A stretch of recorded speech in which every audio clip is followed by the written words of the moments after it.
आदाब नाजरीन, आप डॉट न्यूज का फेसबुक लाइव शाहिद हसन के साथ देख रहे हैं।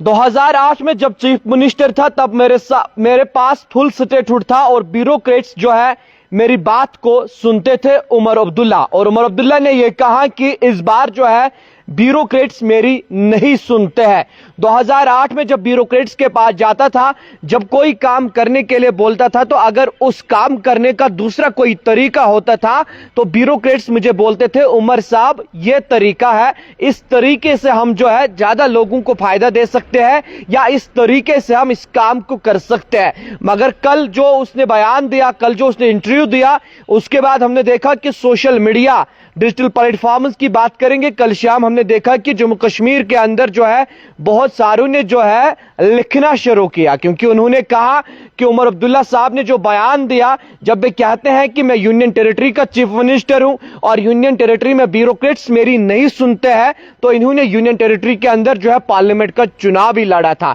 यह जम्मू कश्मीर के कुछ लोगों ने लिखा था। मगर उसके बाद आपको याद होगा कल इधर श्रीनगर के अंदर जब हमने डॉक्टर महबूब बेग से एक्सक्लूसिव इंटरव्यू किया, डॉक्टर महबूब बेग ने कहा अगर उमर साहब को पता है कि मेरी नहीं चलती है, मैं जो है एक ऑफिसर को ट्रांसफर नहीं कर सकता हूं या मैं जो है किसी की मदद नहीं कर सकता हूं, तो इसको चाहिए था कि यूनियन टेरिटरी में महबूबा जी की तरह चुनाव नहीं लड़ना चाहिए था इनको, क्योंकि अगर इनको पता था कि मैं काम नहीं कर सकता। और साथ साथ उन्होंने यह भी कहा कि जिस तरह से दिल्ली के अंदर एजुकेशन सिस्टम और हेल्थ सिस्टम पे अरविंद केजरीवाल ने काम किया था, उस तरह जो है उमर अब्दुल्ला को भी काम करना चाहिए। मगर अब बड़ा बयान यह है, जब हम नौजवानों से बात करते हैं, जब हम पॉलिटिकल एक्सपर्ट से बात करते हैं, वो कहते हैं कि अगर इनको मालूम था मेरी नहीं चलेगी तो फिर चुनाव क्यों लड़ा, फिर इन्होंने चुनाव में हिस्सा क्यों लिया। क्योंकि इन्होंने पार्लियामेंट चुनाव जब नॉर्थ कश्मीर से इनको हार का शिकस्त करना पड़ा उमर साहब को, तो इन्होंने कहा था कि मैं असेंबली चुनाव में यूनियन टेरिटरी के अंदर हिस्सा नहीं लूंगा, तो फिर हिस्सा क्यों लिया,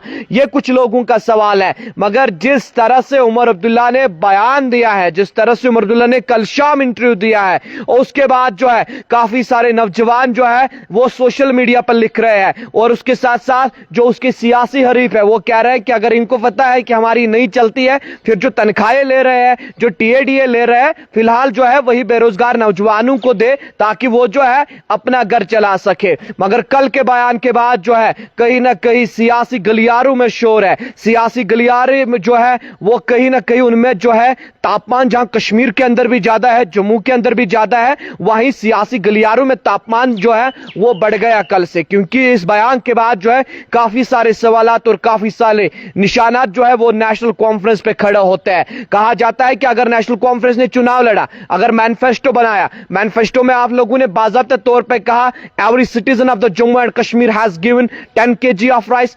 every citizen of Jammu and Kashmir has given 200 free electricity units, और उसके बाद आप अगर एवाई को देते हो तो आपको यहां जो है हर किसी तबके से, हर किसी कैटेगरी के जो लोग हैं उन्होंने वोट दिया है। यह सियासी गलियारों में शोर है। मगर उमर अब्दुल्ला के बयान के बाद यहां सियासत गर्म हो चुकी है। सियासी जो उसके हरीफ हैं वो लगातार कह रहे हैं कि अगर इनको मालूम था हमारी नहीं चलेगी, मेरी बात को जो है ब्यूरोक्रेट्स उस दम से नहीं सुनेंगे, मेरी बात को नहीं मानेंगे, आखिर चुनाव क्यों लड़ा, यह भी सवाल है। उमर अब्दुल्ला का बड़ा बयान और इंटरव्यू के दौरान जो बातें उसने कही है, कहीं ना कहीं सियासी गलियारों में जो है तापमान बढ़ते जा रहा है। क्योंकि जिस तरह से उसने कहा ब्यूरोक्रेट्स 2008 में कह रहे थे कि अगर इस तरीके से इस काम को नहीं कर सकते उमर साहब, यह तरीका करने का है, मगर आज जो है इस दौर में ब्यूरोक्रेट्स मेरी नहीं सुनते हैं। कैमरामैन मंजूर डार के साथ शाहिद हसन, डॉट न्यूज, श्रीनगर, कश्मीर।